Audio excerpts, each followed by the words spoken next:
Hello mga friendship! So for today, ayan, samahan nyo kami sa aming pagbibiyahe from Maribeles to Morong Bataan. So ayun, ipakita ko sa inyo yung ating mga dinadaanan at ang ganda ng Bataan. So from Maribeles to Morong, siguro nasa 2 hours yung biyahe namin. Ayan, meron kaming sasakyan na dala.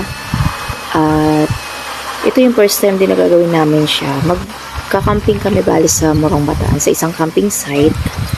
So yan, nagpabook yung aking husband, yung aking hubby, para ma-experience namin na family sa kanyang mga bagets yung camping. Kasi si Bunso, matagal na niyang gustong ma-experience yung camping. Kaya nga diba noon nagpabili siya ng camping tent niya.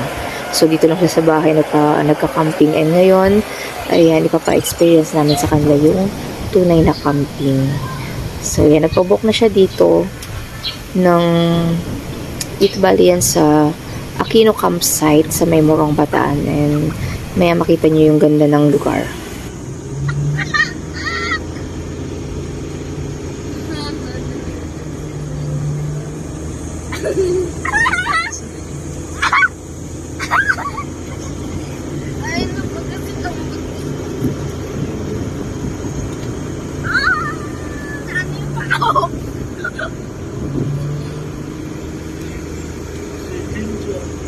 Chicken jockey.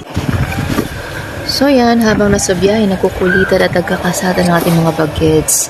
So hindi namin totally alam yung lugar, kaya yan, gumamit lang kayo ng Google Map para makarating tayo dun sa lugar na yan.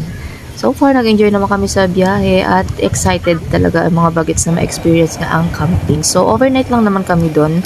Umalis kami siguro sa Maribeles ng 9 na yata yun, kasi may inayos pa kami bago kami nagbiyahe. And saglit lang naman ang biyahe din. So yan, nandito na tayo sa camping site.